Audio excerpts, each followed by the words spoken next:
Welcome, welcome, welcome. I have a special guest here today that I definitely want to introduce you guys to. Um, his name is Brandon Thompson, and I refer to him as something a little different. I refer to this guy as the hardest working man in the room. That is like literally my name for him inside of my phone and my contacts is the hardest working guy in the room.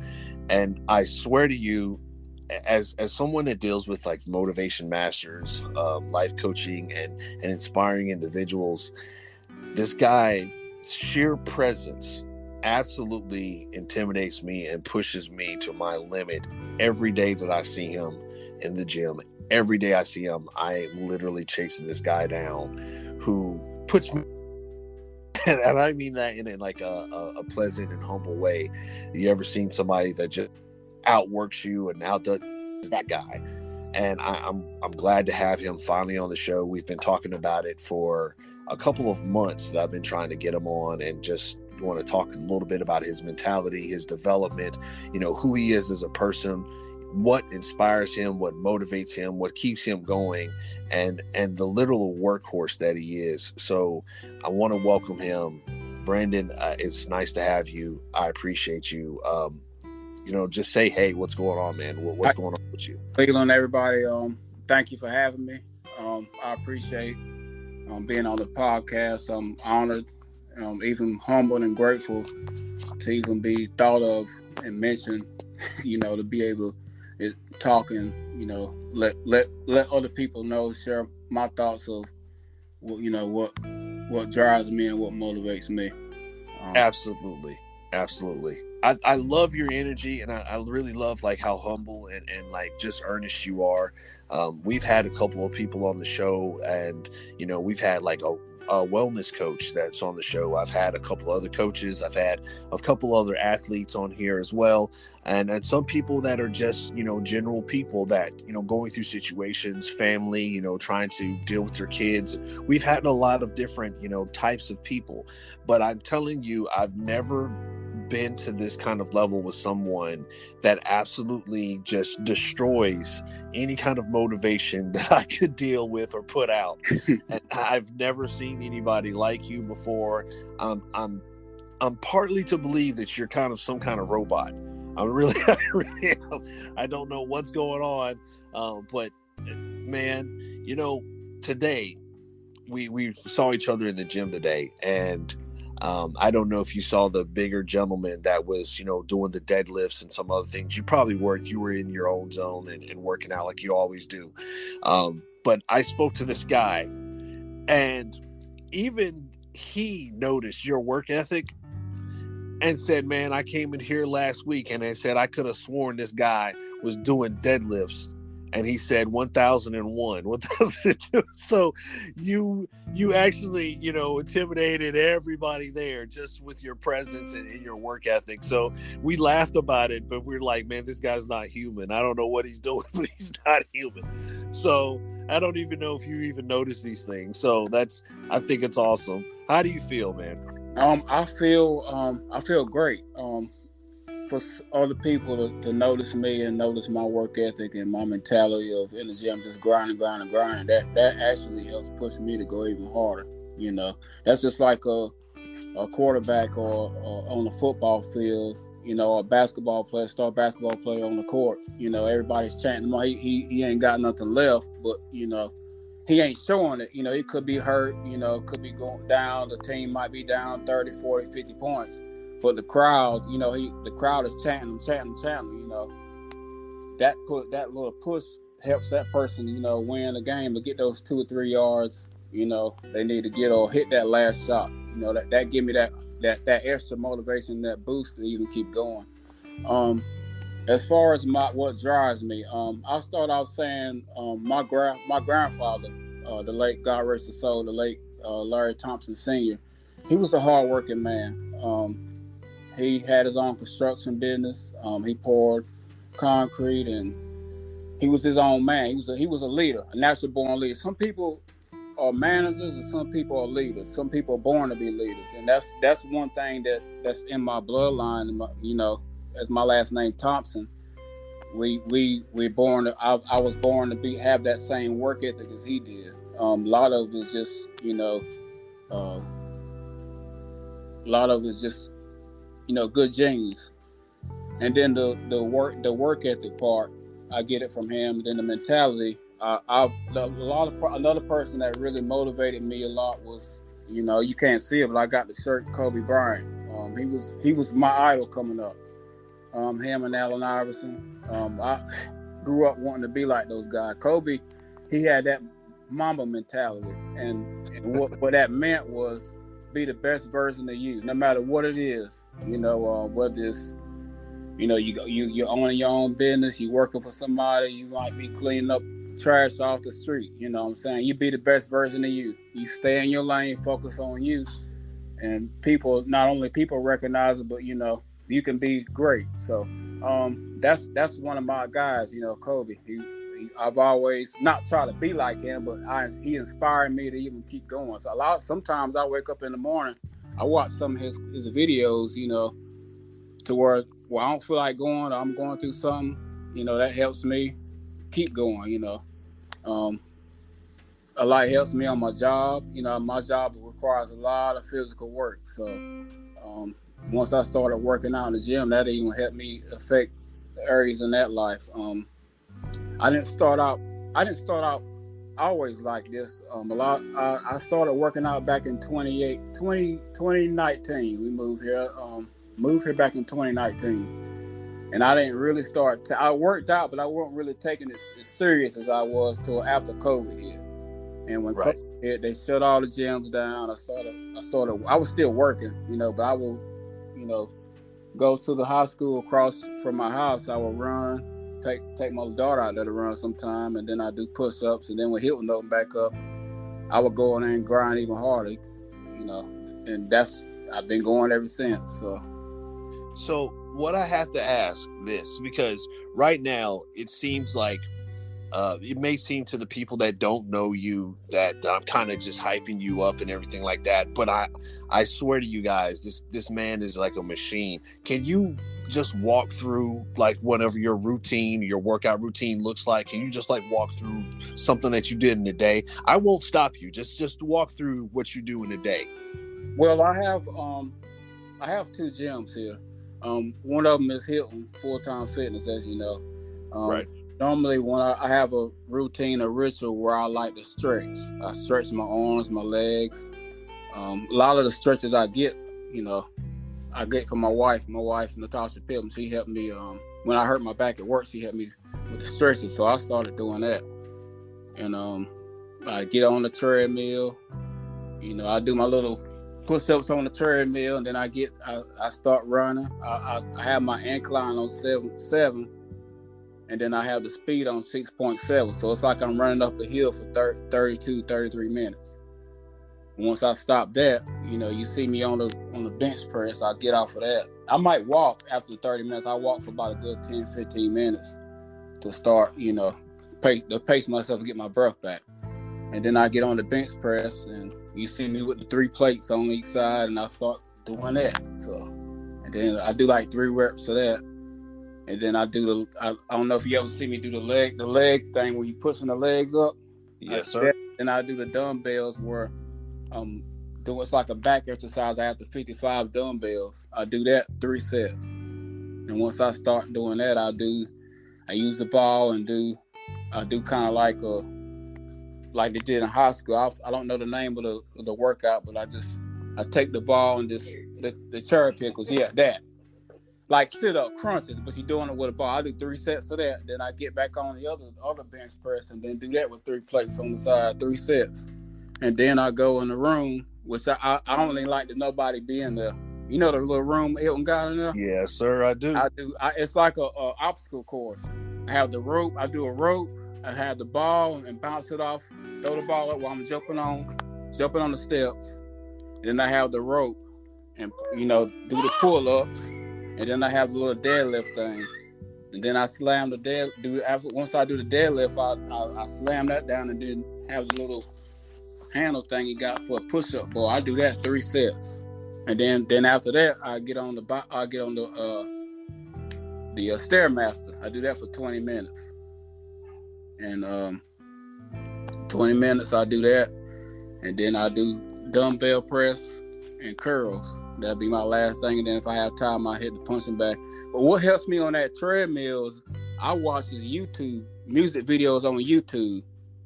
That's what helps me. That's the secret that helps me. And then it don't matter what song it is. As long as it's some upscale hip hop, whatever music it is, what I want to listen to at that particular time, I watch it, and then it keeps me going. I don't even look at the time. I don't look at how much longer I got. I stay focused on that video, on that music video, whatever music video come to my head I want to play on YouTube. That's what helps me, and that's what I've been doing. You know, that's another thing that keeps me is music. So I totally agree. I stay focused as much as I can. I try to, put my playlists, and I've got different playlists for different things, but it's amazing to see all of that and hear everything that you just laid out. That was 2 or 3 hours right there in that workout routine. It's just amazing. And then the way you go 3 plates here and then 4 plates at leg, it's just amazing to hear all of that. So yeah. I have like one main question that I usually ask, and that's, what keeps you motivated? I know you kind of touch bases on it, on your work ethic and your genes, but what keeps you motivated? Like what's your story behind, hey, I got to do this. I wake up every day with that mentality, that mindset. What keeps you motivated?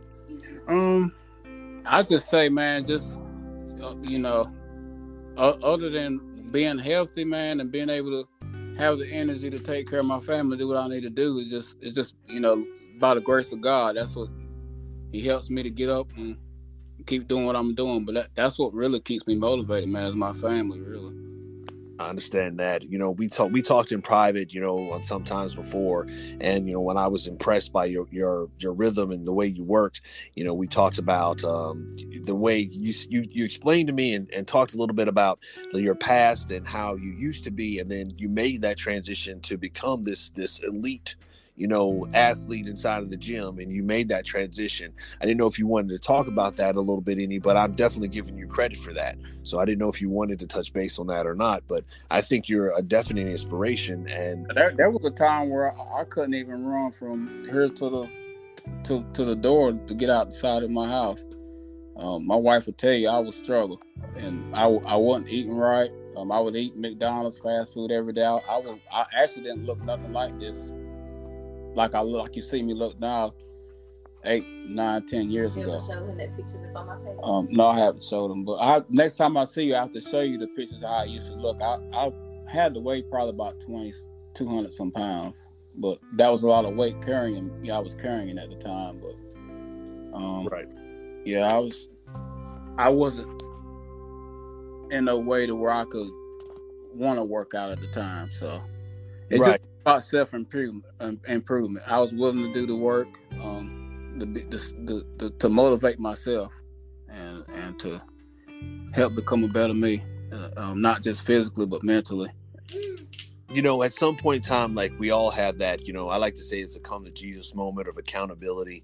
And, it sounds like you acknowledge the situation, with your family, your health. And you said that I want to make a change. I want to figure out what's going on and I want to correct it. I want to be able to enjoy, not only my family. And it sounds like you have an awesome support system. I hear your wife in the background and, hey, how you doing?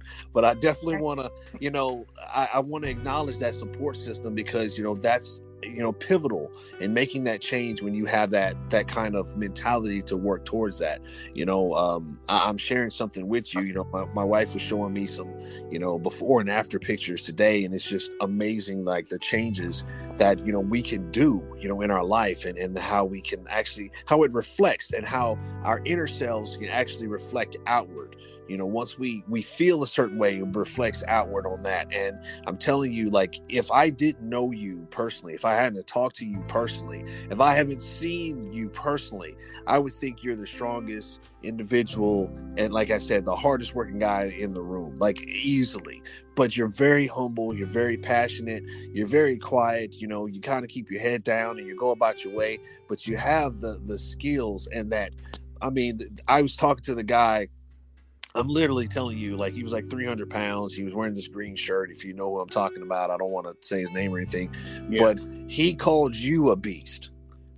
Like, that's amazing. He's called you a beast. So, but you don't carry yourself at all that way, but it's your work ethic, it's your mentality, it's the way you move. And then to find out that you have the support system behind it, and you were doing it for your health and your family, and like, it's amazing, man. It's an amazing story. And I really implore you to make sure people know that and know you as a person. It's really inspiring. You know, I literally come in here, my wife seen me today. She seen me like limping in the house because I told you before, I'm competing with you. You know?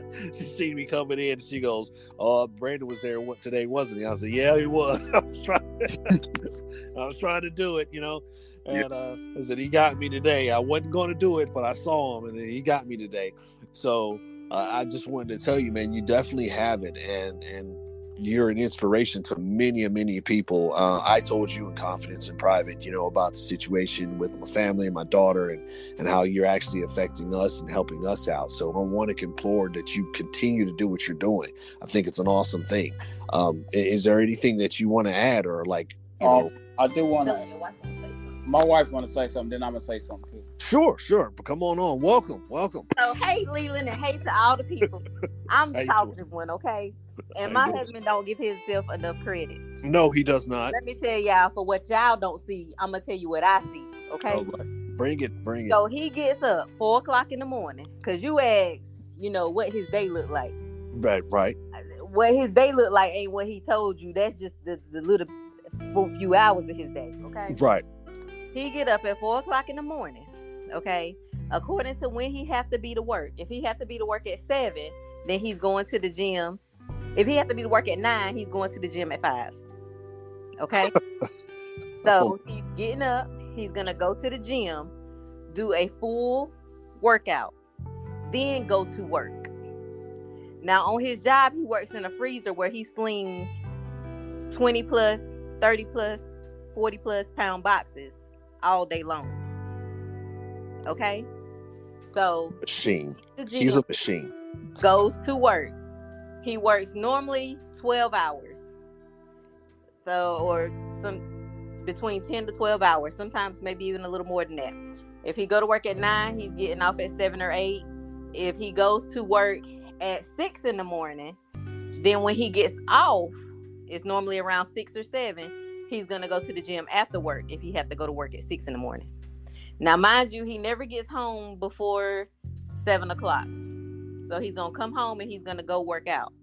Now, what his workout looks like past the gym, because that's just a part of his workout. He doesn't just work out at the gym. He runs 10 miles.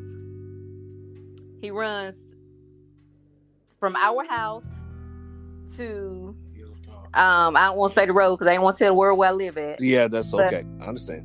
He runs from our house 5 miles and then back. So he runs 10 miles, then goes to the gym. Okay? Then he will work out, run on the treadmill. Then he will come home, chug down a gallon of water, go back to the gym, and punch the punching bag for 30 minutes or so. Okay? So y'all don't see what I see.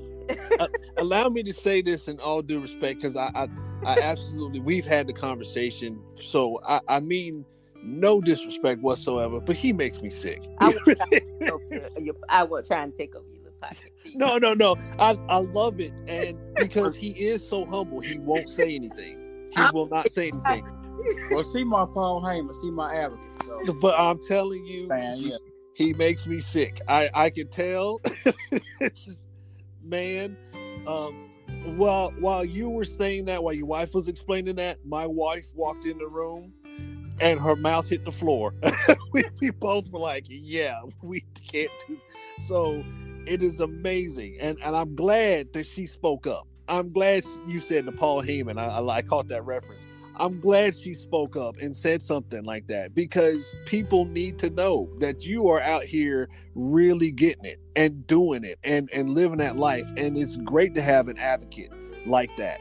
You know, I'm she's definitely your biggest fan, and I love it. I love to hear that kind of stuff because I love to see not only, you know, couples supporting each other, but you definitely, you are so humble that you don't even have time to focus on who you are. And man, the audience needed to hear that. The audience need to hear and validate not only what I see in you, the hardest working guy in the room. Now they hear that. He's a machine. Do you change the oil regularly, or is he solar powered? How does he work? How does it work? Ask him how fast he can run a mile. I don't want to know, because I used to run and I don't want to feel embarrassed. Wow. Where are you at with your mile time, sir? Tell me where you was at. Tell me where you was at first. At my peak? Yeah. At my peak, I hit 4:45. Yeah, he like 4 minutes. Yeah. He could be doing the Olympics somewhere. He's a machine. This past marathon that I ran, the 5K for Lily and Liberty, we did a 5K 3 miles. I ran under 19 minutes, and then came home and worked out. Yeah, you're a machine. After that, so you're a machine. My fastest and my absolute prime was like 1740s, and I could only do it then. I'm nowhere near that now. Nowhere near that. You are a machine. I am hard convinced that somewhere we have batteries and you're just charged up and ready to go, and I'm convinced. Well, people at work be calling me Superman, so I believe it. I fully believe it. The hardest working man in the room. Tell your wife thank you, because we needed to hear that. Yeah, I said enough. I know I don't really talk a lot, You know, you said enough. Yeah. Your AI is off. The machines don't know how to communicate that well. Yeah, but I hope I made sense to where you could understood where I was coming from. Oh yeah, definitely, and trust me, I appreciate it. I know my wife appreciates it, and I know whoever hears this, they're going to appreciate it. That you don't always have to be on Instagram flashing everything or doing this and that to have the same work that you do. You're definitely a person that comes in, does the work, goes home, and lives his life. So I definitely appreciate that. I definitely appreciate the time, and like I said before to you, and in private, the situation, me taking my daughter and my wife out, and how you have affected our lives. I definitely want to thank you on that personally. I definitely want to thank you, on not only being on the show, but pushing me the way you do in the gym, pushing me to be a better person, pushing me, because that ultimately is instilling health in my life and my family. And I can't thank you enough for that. To see that kind of person, to see that in real life, I want to thank you, because you just don't even know. And I thank your wife and everything else for me. I'm not going to take too much of your time. We're already, doing 20. I usually do 20 minutes, but you're a special case, a special breed. So if you have any final things you want to say, or shout outs or anything like that, please let me know. This is your time to do it before I end it out for you. Yeah, I'm gonna say this one last thing. Working out in the gym, it creates masculinity for men. We're living at a time now where a lot of guys, especially modern males, younger, my age and younger, they're not in the gym like that. They own the internet, they own video games.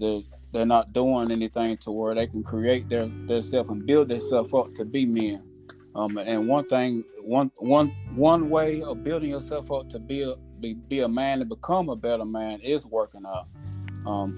It ain't just the physicality; it's the mental drive, it's the discipline. That's the one. When you ask me what drives me, it's that discipline that helps me. The on times that I don't want to get up in the morning, it's a discipline that hey, get up and do this.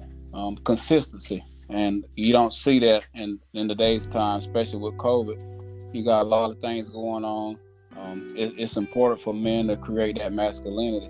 We're made to be warriors, and that's one thing that I strive to be, a warrior.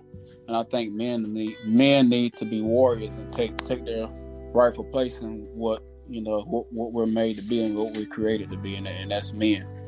And It's sad when you see more women in the gym and older people than you see, men period. So I just try to be that. I'm just trying to be that best version of me, like I always say. Be the better person of you. Don't do better than what you did yesterday. And that's my thing. That's great that you said that, because the motto that we have here is 24 hours better. That's exactly what we think. So like, I definitely appreciate you, coming on and having that. Brandon, until next time where you try to kill me in the gym, I want you to know, I hope you have a great day, sir. Tell your wife I hope she has a great day too, and thank you for jumping on and shouting your praises from the top of the roof. We needed to hear that. All right. Thank you so much, sir, and I'll see you next time. All right. Have a good weekend. 24 hours better, bud. Bye.